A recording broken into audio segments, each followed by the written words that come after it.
اللہ تبارک و تعالیٰ جل جلالہ و اعظم شانہ و امن والہ و جل ذکرہ ولا الہ غیرہ کی حمد و ثنا، نبی اکرم نور مجسم شفیع معظم تاجدار عرب و عجم احمد مجتبیٰ حضرت جناب محمد مصطفیٰ صلی اللہ علیہ وسلم کی بارگاہ میں ہدیہ درود و سلام پیش کرنے کے بعد نہایت ہی واجب الاحترام معزز و محترم سامعین حضرات، ماہ رمضان المبارک کا چوتھا جمعہ ادا کرنے کے لیے میں اور آپ اللہ تعالیٰ کی بارگاہ میں حاضر ہوئے۔ اللہ تعالیٰ میری اور آپ کی حاضری کو اپنے دربار دربار گہربار میں شرف قبول عطا فرمائے۔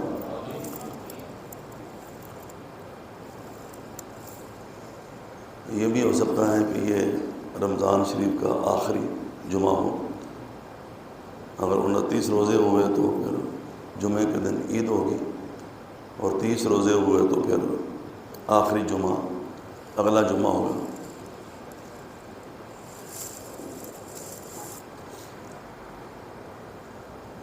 آج کے خطبہ جمعۃ المبارک میں چند باتیں باب مدینۃ العلم داماد مصطفیٰ علی المرتضیٰ شیر خدا کرم اللہ تعالی وجہ الکریم کے حوالے سے آپ کے سامنے انشاءاللہ پیش کی جائیں گی۔ یہ موضوع تو اتنا طویل ہے کہ اس کے لیے مہینے اور سال درکار ہیں، کیونکہ حضرت علی المرتضیٰ رضی اللہ تعالیٰ عنہ کی عظمت و شان کے بہت سارے پہلو ہیں، اور ہر پہلو ان کا بے مثال ہے۔ اگر ان کے علم کی بات کرو تو وہ خود فرماتے ہیں کہ اگر میں قرآن پاک کی سورہ فاتحہ کی شروع میں جو بسم اللہ شریف لکھی ہے اس کے بے کی، بلکہ بعض نے کہا بے کے نقطے کی تفسیر کرنی شروع کر دوں تو 70 اونٹ کاغذوں کے بوجھ سے لد جائیں، لیکن علم کے خزانے ختم نہ ہوں۔ اور ان کا اپنا یہ فرمان ہے، رضینا قسمت الجبار فینا لنا علم وللجہال مال، کہ ہم اللہ کی تقسیم پر خوش ہیں کہ اللہ نے ہمیں علم عطا کیا ہے اور جاہلوں کو اللہ تعالیٰ نے مال عطا کیا ہے۔ حضرت علی المرتضیٰ مالی طور پر کبھی بھی مستحکم نہیں ہوئے۔ کیوں؟ اس لیے کہ جتنا آتا تھا سارا اللہ کی راہ میں خرچ کر دیتے تھے۔ کبھی ان پر زکوٰۃ فرض نہیں ہوئی۔ زکوٰۃ تو اس پر فرض ہونا جس کے بعد پورا سال مال رہے اور سال کے بعد وہ زکوٰۃ ادا کرے، اور جس کے بعد مال ادھر سے آئے ادھر سے نکل جائے اس پر زکوٰۃ کیسے فرض ہو؟ ہاں، علم آپ کی وراثت ہے۔ آج کل بہت سارے سادات کرام جو ہیں وہ اس خوش فہمی کے اندر مبتلا ہیں کہ ہم علی المرتضیٰ کی اولاد سے ہیں، وہ ہمارے باپ ہیں۔ کل میں ایک پوسٹ پڑھ رہا تھا کہ سید ایک دن کا بچہ بھی ہو تو بڑے سے بڑا عالم، بڑے سے بڑا فقیہ، محدث، مفتی جو ہے وہ اس کا مقابلہ نہیں کر سکتا۔ تو میں نے کہا اتنی خوش فہمیوں نے تمہیں دین سے، عبادت سے، مولا علی کے علم سے، ان کے تقوی سے، ان کی پرہیزگاری سے محروم کر دیا ہے۔ ایک مجھے صاحب کہہ رہے تھے کہ سید اگر سویا بھی ہوا ہو تو اس کا سونا بھی دوسروں کی عبادت سے بہتر ہے، کیونکہ نماز پڑھنے والے جب نماز پڑھتے ہیں تو اللہم صلی علی محمد وعلی آل محمد پڑھتے ہیں، تو ہم سو رہے ہوتے ہیں اور لوگ ہم پر درود بھیج رہے ہوتے ہیں۔ یہ خوش فہمی ہے۔ میں نے ایک صاحب کو کہا کہ جو بندہ کسی کی اولاد ہوتا ہے نا، اس کے پاس اپنے باپ کی جائیداد اور باپ کی وراثت ہوتی ہے، کیونکہ باپ کی وراثت بیٹے کو ہی ملتی ہے۔ تو حضرت علی کی وراثت کیا ہے؟ مال تو ہے نہیں، کیونکہ انہوں نے مال چھوڑا ہی نہیں، تو ان کی وراثت علم ہے، علم، کیونکہ انہوں نے خود فرمایا لنا علم وللجہال مال، ہمارے پاس علم ہے اور جاہلوں کے پاس مال ہے۔ تو کیا تو نے علم پڑھا ہے؟ علم ہے تیرے پاس، تو جب تیرے باپ کی وراثت تیرے پاس نہیں ہے تو کس منہ سے اپنے آپ کو مولا علی کی اولاد کہلاتا ہے؟ ان کا علم چھوڑ دیا، ان کا تقوی چھوڑ دیا، ان کا راستہ چھوڑ دیا، ان کی عبادت، ان کی ریاضت اور سب کچھ چھوڑ دیا، اور دعویٰ یہ کیا کہ میں ان کی اولاد میں سے ہوں، مجھے اتنا ہی کافی ہے۔ یہ خیال است و محال است و جنون۔ اور پیر وارث شاہ کی زبان میں بنا عمل دے نئی نجات تیری، ماریا جائیں گا کتب دیا بیٹھیا۔ ایک بندہ سید کہلائے، مولا علی کا بیٹا کہلائے، تو وہ تو 40 واسطوں سے مولا علی کا بیٹا ہوگا نا۔ جو بلا واسطہ مولا علی کا بیٹا ہے وہ تو کربلا کے میدان میں اپنے جسم کے اوپر 72 زخم برداشت کر کے 3 دن کا بھوکا پیاسا سارے خاندان کو اپنی آنکھوں کے سامنے شہید دیکھ کر وہ پھر بھی سر سجدے میں رکھتا ہے اور سبحان ربی الاعلیٰ کہتا ہے۔ تو آج کا سید جو 40 واسطوں سے راستے میں پتہ نہیں کیا کیا ہوا، کیا کیا نہیں ہوا، وہ اپنے آپ کو مولا علی کا بیٹا کہلائے اور سجدے کے قریب نہ آئے اور نماز کے قریب نہ آئے، وہ کس منہ سے اپنے آپ کو مولا علی کی اولاد کہے گا؟ جس کی رگوں میں مولا علی کا خون ہو اور جس کے جسم میں فاطمہ الزہرا کا دودھ ہو، وہ سب کچھ برداشت کر سکتا ہے، لیکن نماز چھوڑنا برداشت نہیں کر سکتا۔ اس لیے یہ غلط فہمی اپنے ذہن سے نکالو اور اپنے باپ دادا کے راستے پر چلو۔ خالی نام کافی نہیں ہے اور خالی نسب کافی نہیں ہے، عمل کی بھی ضرورت ہے۔ نوح علیہ السلام کا بیٹا بلا واسطہ ان کا بیٹا تھا، لیکن اللہ نے کیا فرمایا؟ انہ عمل غیر صالح، یہ تیرا بیٹا نہیں ہے۔ کیوں؟ اس لیے کہ اس کے کام اچھے نہیں، حالانکہ اس کا عقیدہ بھی خراب تھا، لیکن اللہ نے خاص طور پر انہ عمل غیر صالح کہ اس کے اعمال اچھے نہیں۔ تو اس کا مطلب یہ ہے کہ اعمال اچھے اگر نہیں ہیں تو پھر بھی نسب جو ہے وہ کام نہیں آئے گا۔ تم تو جتنے بڑوں کی اولاد ہو تمہیں اتنے زیادہ اچھے کام کرنے چاہیے، تاکہ دنیا کو پتہ چلے کہ دیکھو بھئی بڑے کی اولاد ہے تو کام بھی بڑے اچھے کرتا ہے۔ کام ان جیسے نہیں کرو گے تو ان کو بدنام گویا کہ آپ کر رہے ہو۔ بہرحال یہ بات آئی تو میں نے عرض کر دی۔ حضرت مولا علی کے اس طرح کے کافی سارے اشعار ہیں۔ فَإِنَّ الْمَالَ يَفْنِي عَنْ قَرِيبٍ وَإِنَّ الْعِلْمَ بَاقٍ لَا يَزَالُ، کہ جو مال ہے وہ عن قریب ختم ہو جاتا ہے اور جو علم ہے وہ ہمیشہ باقی رہتا ہے۔ فَإِنَّ الْعِلْمَ نُورٌ مِّنْ إِلَٰهٍ وَنُورُ اللَّهِ لَا يُعْطَىٰ لِعَاصٍ، کہ علم جو ہے وہ اللہ کا نور ہے اور اللہ کا نور جو ہے وہ کسی گناہگار اور نافرمان کو نہیں دیا جاتا۔ اگلے شعروں میں کہ مال فرعون کی وراثت ہے اور علم جو ہے وہ نبیوں کی وراثت ہے۔ مال خرچ کرنے سے گھٹتا ہے، علم خرچ کرنے سے بڑھتا ہے۔ مالدار اکثر کنجوس ہوتے ہیں اور علم والے جو ہیں وہ اکثر سخی ہوتے ہیں۔ ہم نے کئی علماء کو دیکھا، مفتیان کرام کو دیکھا، یعنی میں خود کبھی کبھی کسی بندے کو اگر کال کروں یا میسج کروں نا تو کوئی پہچان لے تو پھر تو جواب دے دیتے ہوں گے، لیکن اکثر لوگوں کا وقت اتنا قیمتی ہے کہ وہ میسج کا جواب دینا یا میسج اچھا سا میسج بھیجنے پر جزاک اللہ کہنا، اتنے بھی ان کے پاس فرصت نہیں ہے۔ اور ہم نے اہل علم کو دیکھا، مفتیان کو دیکھا، صبح سے لے کر رات تک بیٹھے ہوئے ہیں اور لوگ فون کر رہے ہیں، سوال لے کر آ رہے ہیں، وہ ماشاءاللہ بغیر کسی لالچ کے بغیر بھی کسی فیس کے وہ ان کو جواب لکھ کر اور فون کے اوپر جواب دے رہے ہیں۔ ڈاکٹر کے پاس آپ جاتے ہیں 2-3 منٹ لگتے ہیں سارے، 2-3 ہزار روپیہ فیس دینی پڑتی ہے آپ کو، مشورہ دیتا ہے، اور جو مشورہ دیتا ہے وہ آپ کو پہلے سے علم ہے، ورزش کرنی ہے، یہ نہیں کھانا، وہ نہیں کھانا، فلاں چیز کھانی ہے، ادھر نہیں جانا، ادھر نہیں جانا، تو یہ آپ کو پہلے ہی پتہ ہے نقصان دہ چیز کون سی ہے۔ پڑھا لکھے بندے کو پتہ ہوتا ہے، بلکہ جاہل کو بھی پتہ ہوتا ہے کہ کون سی چیز نقصان دہ ہے، کون سی چیز فائدہ مند ہے۔ کئی ایسے مفتیان کرام ہیں کہ 3:30 بجے رات کو ان کو فون کیا تو وہ جاگ رہے تھے، تو میں نے کہا حضرت اب تک جاگ رہے ہیں؟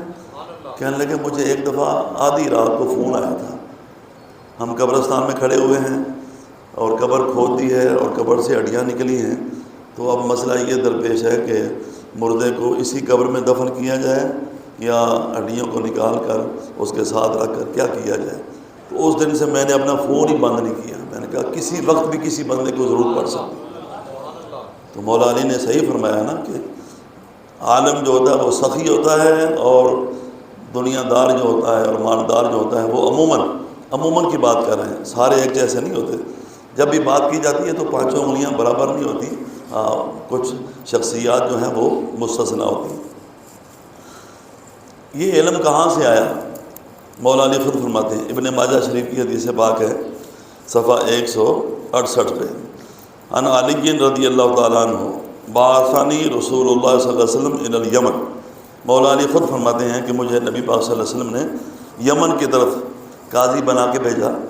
فقلت یا رسول اللہ تبعثنی وانا شاب، آپ تو مجھے یمن کا قاضی بنا کر بھیج رہے ہیں، تو میں نوجوان ہوں، میں نے تو کبھی فیصلہ کیا ہی نہیں ہے، اقضی بینہم، میں کیسے فیصلہ کروں گا ان کے درمیان، ولا ادری من قضا، اور مجھے تو پتہ نہیں کہ فیصلے اور قضا کیا ہوتی ہے۔ فرماتے ہیں فضرب رسول اللہ صلی اللہ علیہ وسلم صدری فی صدری، حضور پاک نے میرے سینے کے اوپر ایسے ہاتھ مارا، ایسے، ثم قال، پھر کہا اللہم اہد قلبہ وثبت لسانہ، اے اللہ اس کے دل کی رہنمائی فرما دے اور اس کی زبان کو قائم رکھ دے، ثابت رکھ دے، یعنی زبان اس کی لغزش نہ کرے اور دل میں کبھی اس کی غلط سوچ نہ آئے، اس کے لیے علم کے خزانے کھول دے۔ کہتے ہیں بس حضور پاک کا یہ کرنا تھا۔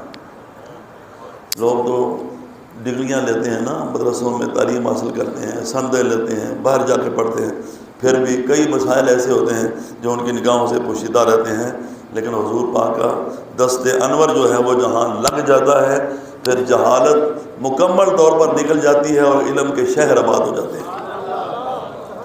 فرمایا فما شککت بعد فی قضاء بین الاسنین، اس کے بعد کبھی ایسا نہیں ہوا کہ جو 2 بندے میرے پاس کوئی جھگڑا لے کر آئے ہوں، کوئی کیس لے کر آئے ہوں، تو میں نے اس کا فیصلہ قرآن و سنت کے مطابق نہ کر دیا۔ یہ حضور پاک کے دست کرم کی برکت تھی۔ ایسے سوال حضرت علی سے کیے جاتے تھے کہ اس دور کے بڑے بڑے علم والے جو ہیں وہ منہ میں انگلی ڈال کے انگشت بدندہ رہ جاتے تھے اور حیران ہو جاتے تھے۔ 2 عورتیں آپ کے پاس آئیں، جھگڑا کر رہی تھی، ایک کے پاس لڑکی تھی، ایک کے پاس لڑکا تھا، بچے، 9 مولود بچے، اور ہر ایک دعویٰ کرتی تھی کہ بیٹا میرا ہے اور بیٹی دوسری کی ہے۔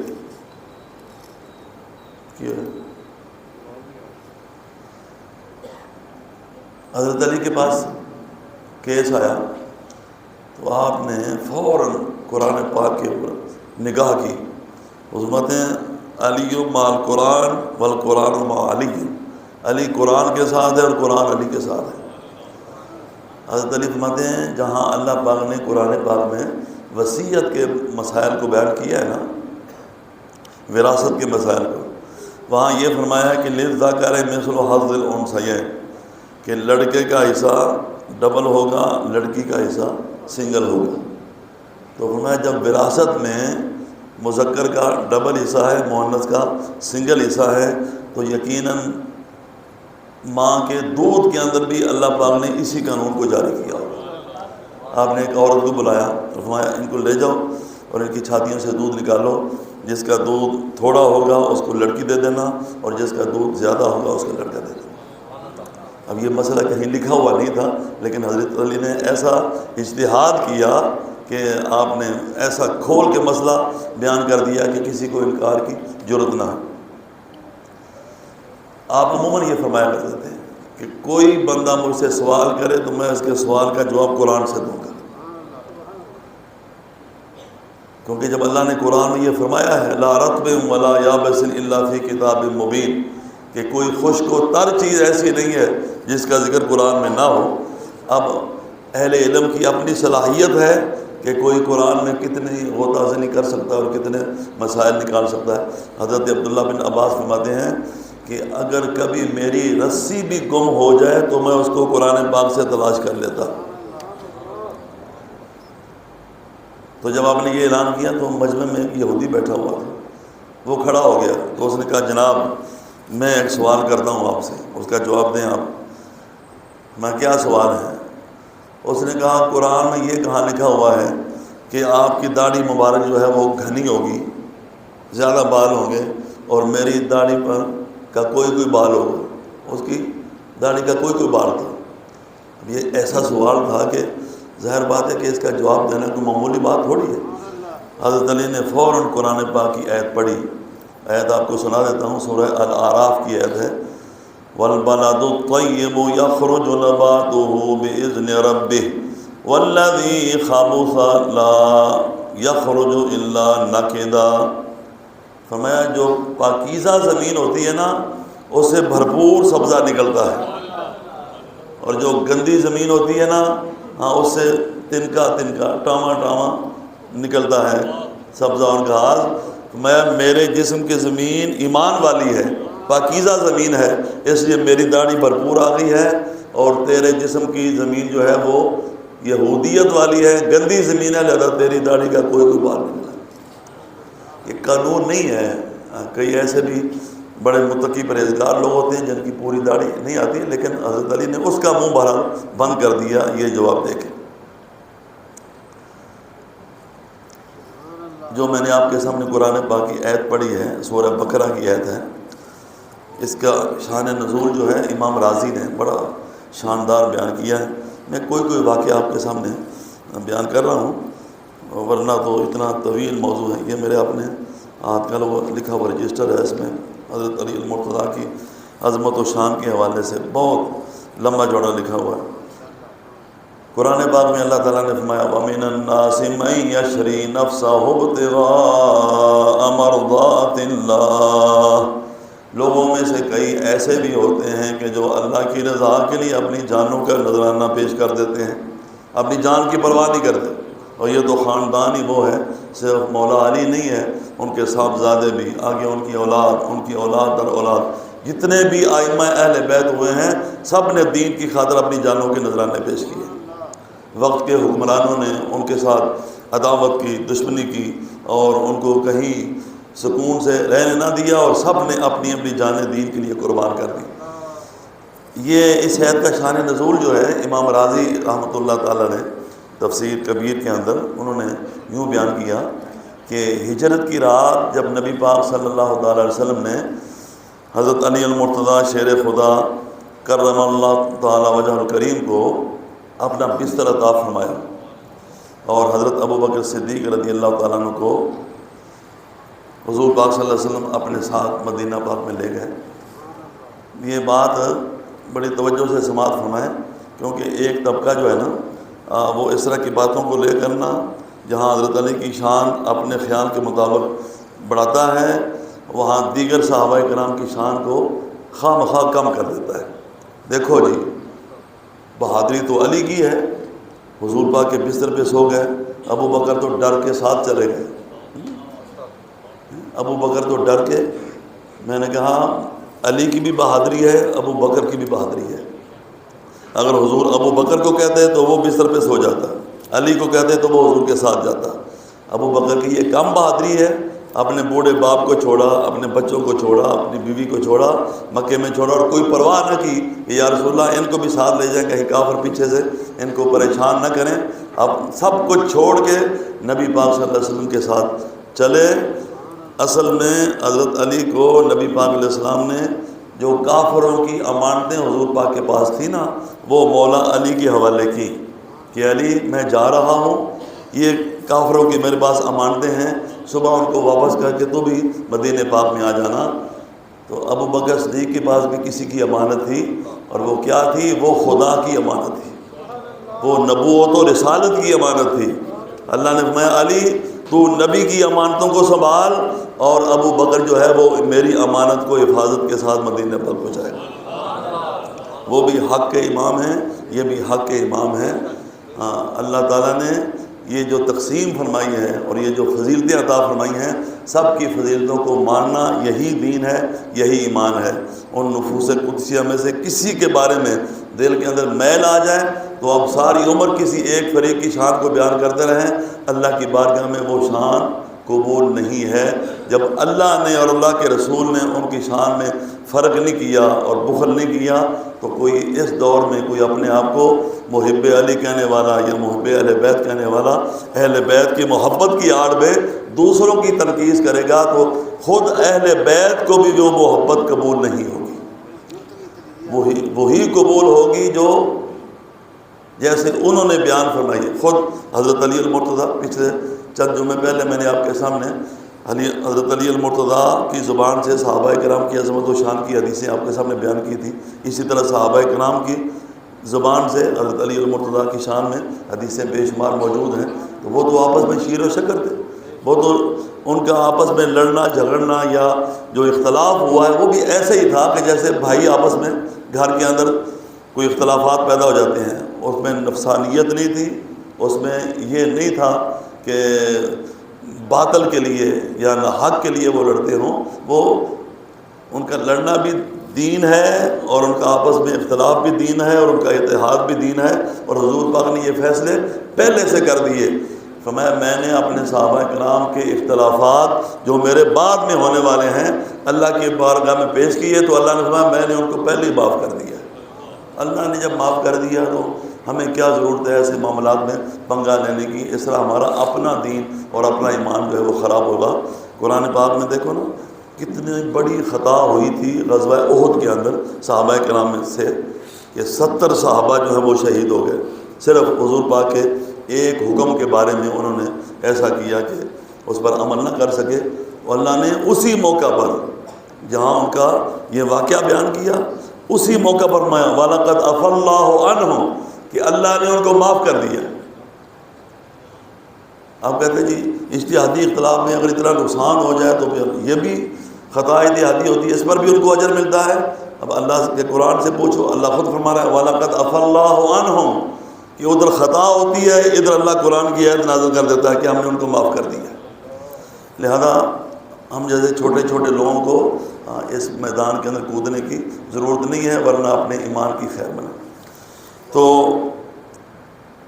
مولا علی کو نبی پاک نے اپنا بستر عطا کیا، وہ بھی ہمارے حق کے امام ہیں۔ ابو بکر صدیق کے کندھوں کے اوپر نبی پاک علیہ السلام نے سواری کی، یہ بھی ہمارے حق کے امام ہیں۔ ان کو جھنڈا دیا، وہ بھی حق کے امام ہیں، جھنڈا جوانوں کو دیا جاتا ہے۔ اور ابو بکر صدیق کو اپنا مسلح دیا اور مسلح بزرگوں کو دیا جاتا ہے۔ وہ جھنڈا لے کر حق کے امام ہیں اور یہ مسلح لے کر بھی حق کے امام ہیں۔ تو امام راضی کہتے ہیں کہ جب نبی پاک علیہ السلام نے مولا علی کو بستر کے اوپر سلایا تو اللہ نے جبریل امین اور میکائیل علیہ السلام دونوں کو بھیجا۔ دونوں فرشتے آئے، حضرت علی المرتضیٰ آرام فرما رہے تھے۔ حضرت علی فرماتے ہیں کہ بڑی بڑی نیند پوری کی ہے، لیکن اس دن جتنی میٹھی نیند آئی ہے نا اتنی ساری زندگی کبھی نہیں آئی۔ کیوں؟ اس لیے کہ حضور پاک نے اپنا بستر مجھے عطا کیا تھا، اور کافر اگرچہ تلواریں لے کر گھر کا محاصرہ کیے ہوئے تھے، لیکن مجھے پتہ تھا اور مجھے یقین تھا کہ اور کسی موقع پر تو جان اللہ کی بارگاہ میں پیش کرنی ہے، لیکن آج کی رات میں نہیں مر سکتا۔ کیوں؟ اس لیے کہ حضور نے فرما دیا ہے کہ علی صبح یہ امانتیں کافروں کو دے کے مدینہ پاک آ جانا۔ اگر میں نے آج کی رات مرنا ہوتا تو نبی پاک علیہ السلام مجھے کبھی یہ نہ فرماتے۔ تو فرمایا جبریل امین آئے، وہ سر کی طرف کھڑے ہو گئے، میکائیل علیہ السلام پاؤں کی طرف کھڑے ہو گئے، تو اللہ پاک نے جبریل امین اور میکائیل کو فرمایا کہ میں نے تم دونوں کو ایک دوسرے کا بھائی بنایا ہے، تم میں سے کوئی ایسا ہے کہ جو ایک بھائی دوسرے بھائی پر اپنی جان قربان کرے؟ یا اللہ، جان تو بڑی قیمتی ہوتی ہے، جان کون کسی پر قربان کرتا ہے؟ تو اللہ نے فرمایا جاؤ زمین پر جاؤ، میں نے علی اور نبی کو بھائی بھائی بنایا ہے، جا کر دیکھو علی کیسے اپنے نبی پر اپنی جان قربان کر رہا ہے، تلواروں کے سائے میں کتنے سکون کی نیند سو رہا ہے۔ چنانچہ جبریل امین میکائیل آئے اور حضرت علی کو انہوں نے ان لفظوں سے داد دی، بخ بخ یا علی، اے علی تجھے مبارک ہو، اللہ تیری وجہ سے فرشتوں میں ناز فرما رہا ہے، فخر و مباحات فرما رہا ہے۔ اللہ فرشتوں کو کہہ رہا ہے کہ فرشتوں دیکھو میرے نبی پر علی المرتضیٰ کیسے اپنی جان کا نذرانہ پیش کر رہا ہے۔ حضرت علی المرتضیٰ کی سخاوت دیکھو تو وہ بھی مثال ہے۔ آپ کے پاس ایک دفعہ 40 اونٹ مال کے لدے ہوئے آئے، سوالی آ گیا، اسی موقع پر آپ نے اپنے غلام کو فرمایا کمبر سوالی کو کھانا دو، تو اس نے کہا کھانا تو اونٹ پر ہے اور اونٹ 40 ہیں، مجھے پتہ نہیں ہے کس اونٹ پہ کھانا رکھا ہوا ہے۔ تو مولا علی نے فرمایا سوالی کو خالی واپس نہیں موڑ دے، اگر تجھے پتہ نہیں ہے نا کہ کس اونٹ پہ کھانا ہے تو 40 اونٹ ہی اس کے حوالے کر دے، خود ہی کھانا تلاش کر لے۔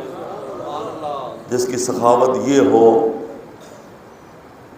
اور جس کا علم یہ ہو اور جس کی عبادت ایسی ہو اور جس کا روزہ ایسا ہو کہ آپ فرمایا کرتے تھے کہ مجھے گرمیوں کے روزے میں بڑا لطف آتا ہے، کیونکہ سردیوں کا روزہ کیا روزہ ہوتا ہے ان کے لیے، تو اس دور میں جیسے حالات تھے کھجور کھا کر روزہ رکھنا، پانی کا گھونٹ پی کے روزہ افطار کرنا، آج ہمارے لیے تو اس سے بھی زیادہ آسان ہونا چاہیے، کیونکہ ہم تو سحری کے وقت بھی ماشاءاللہ طرح طرح کی نعمتیں کھاتے ہیں، افطاری کے وقت بھی کھاتے ہیں، اور صحابہ کرام جو ہیں ان کی سحر افطاری یہی ہوتی تھی، دودھ کا گھونٹ پی لیا، ایک کھجور کھا لی، اور افطاری پانی پی لیا، دودھ کا ایک گھونٹ پی لیا۔ تو اس کے باوجود بھی وہ گرمیوں کے روزے کو پسند کرتے تھے کہ جب تک پوری طرح بھوک پیاس نہ لگے تب تک روزہ رکھنے کا مزہ کیا ہے۔ اس کے باوجود بھی اللہ پاک نے ان کو اتنی جرأت اور اتنی جسمانی طاقت عطا فرمائی تھی کہ مولا علی کے بارے میں آتا ہے کہ اللہ نے 1000 سے زیادہ انسانوں کی طاقت مولا علی کے وجود میں اللہ نے رکھی ہوئی تھی۔ چنانچہ وہ مرد پہلوان جو ہے جو خندق میں آیا تھا خیبر میں، اس کے بارے میں کہا جاتا ہے کہ 1000 افراد کی اس میں طاقت تھی اور پورا لوہے سے جکڑا ہوا تھا، آنکھیں بس اس کی نظر آ رہی تھی۔ حضرت علی نے ایسا اس پر وار کیا کہ 2 ٹکڑے کر دیے، اور علامہ اقبال نے اسی موقع پر کہا نا، شاہ مرداں شیر یزداں قوت پروردگار، یہ انسانی طاقت نہیں، یہ پروردگار کی طاقت ہے۔ جب ولی اللہ کے بارے میں فرمایا میں اس کے ہاتھ بن جاتا ہوں، پاؤں بن جاتا ہوں، آنکھیں بن جاتا ہوں، کان بن جاتا ہوں، زبان بن جاتا ہوں، تو مولا علی تو مومن گر ہیں، وہ تو ولیوں کے سردار ہیں، وہ تو شاہ ولایت ہیں۔ یہودی پہلوان مدینہ میں آتا ہے، کہتا ہے میں نے ساری دنیا کے پہلوانوں کو چت کر دیا ہے، سنا ہے مدینہ میں ایک پہلوان رہتا ہے جس کا نام علی ہے، اس کو میں گرا کے تو میں پوری دنیا کا چیمپئن بنوں گا۔ اور اتفاق یہ کہ حضرت علی المرتضیٰ سے ملاقات ہوگی اس کی، دیکھنے میں آپ کا وجود اتنا کوئی لمبا چوڑا نہیں تھا۔ اس نے کہا کاکا یہاں پہ کوئی علی نام کا پہلوان رہتا ہے، میں کیا کام ہے تجھے؟ اس نے کہا میں نے اسے کشتی لڑنی۔ اس نے کہا تیرا دماغ خراب ہے، اسے کشتی لڑنے تو آیا تو مر جائے گا، وہ تو ایک ضرب بھی اس کی برداشت نہیں کر سکے گا، تمہیں پتہ نہیں کہ نبی پاک نے خیبر میں فرمایا تھا ضرب العلی افضل من عبادت الثقلین، کہ علی کی ایک ضرب جو ہے وہ دونوں جہانوں کی عبادتوں سے افضل ہے۔ وہ تو ایسی ضرب لگاتا ہے کہ پھر نسلوں تک اس کی درد جاتی ہے۔ اس نے کہا تو مجھے اس کا ایڈریس بتا، پتہ بتا، میں ملوں تو صحیح، وہ کیا ہے، کتنی اس کے اندر جان۔ تو آپ نے فرمایا کہ اس کو ملنے سے پہلے مجھے مل لیں۔ ہاں، انہوں نے کہا تو کیا کرے گا؟ میں کشتی کروں گا۔ اس نے کہا ٹھیک ہے، پہلے اس کا تو علاج کر لوں۔ آپ نے اس کو پکڑا اور سنبھلنے بھی نہ دیا کہ زمین پر گرا دیا۔ اس نے کہا نہیں ایسا نہیں ہوتا، دوبارہ پھر دوبارہ یہ ایسا ہوا تو غور سے دیکھ کر کہتا ہے کہ یہ شکست فاش میری پہلی بار ہے، دل تو کہتا ہے کہ تو ہی حیدر کرار ہے۔ فرمایا ہاں میں ہی حیدر کرار ہوں، اور تو اب کبھی سوچنا بھی نہ کہ تو مولا علی المرتضیٰ کا مقابلہ کشتی کے اندر کر سکے۔ اللہ پاک نے، نبی پاک علماء نے لکھا ہے کہ ہر نبی کے دور کے اندر جس چیز کو کمال سمجھا جاتا تھا نا، اس دور کے نبی کو اللہ نے اسی سے ملتا جلتا معجزہ بھی عطا فرمایا تھا۔ بس صالح علیہ السلام کے دور میں پہاڑوں کو کریت کے محل بناتے تھے، صالح علیہ السلام نے ان کے سامنے پتھر سے اونٹنی نکال دی، اس کا مقابلہ نہ کر سکے۔ عیسیٰ علیہ السلام کے دور میں حکمت کا بڑا زور شور تھا، آپ ایسے بیماروں کا علاج کرتے تھے کہ جو لا علاج ہوتے تھے، اندھوں کا علاج کرتے وہ بینا ہو جاتے تھے، برس کے مریضوں کا علاج کرتے وہ ٹھیک ہو جاتے ہیں، مردوں کو زندہ کر دیتے۔ موسیٰ علیہ السلام کے دور میں جادو کا بڑا زور تھا، اللہ تعالیٰ نے موسیٰ علیہ السلام کو عصائے موسوی عطا کیا، ید بیضا عطا کیا، جس کے سامنے سارے جادوگر لاجواب ہو گئے۔ حضور پاک کے دور میں فصاحت و بلاغت کا اور جرأت و بہادری کا دورہ تھا۔ جو فصیح و بلیغ ہوتا اس کو بڑا آدمی کہا جاتا، اور جو جرأت و بہادری والا ہوتا اس کو بے مثال بندہ سمجھا جاتا۔ اللہ تعالیٰ نے نبی پاک علیہ السلام کو خاص طور پر دو ایسے کمال عطا کیے، ایک قرآن کا کمال عطا کیا، قرآن نے آ کر دنیا کی ساری فصاحت و بلاغت کے اوپر غلبہ حاصل کر لیا، اور دوسرا مولا علی کے وجود میں شجاعت و بہادری کے اوپر غلبہ پانے کے لیے علی المرتضیٰ کا وجود عطا کیا، جن کی شجاعت و بہادری جو ہے وہ صرف زمین پر ہی نہیں بلکہ آسمانوں پر بھی اس کے ڈنکے بج رہے ہیں۔ تو یہ چند باتیں آج کے جمعۃ المبارک کے حوالے سے میں نے آپ کے سامنے کی ہیں۔ اللہ تعالیٰ کی بارگاہ میں دعا ہے اللہ تعالیٰ ہمیں حضرت سیدنا علی مرتضیٰ شیر خدا کے علم کا صدقہ ہمیں بھی اپنے سینوں سے جہالت کو نکال کے علم کا نور بھرنے کی توفیق عطا فرمائے۔ وآخر دعوانا ان الحمد للہ۔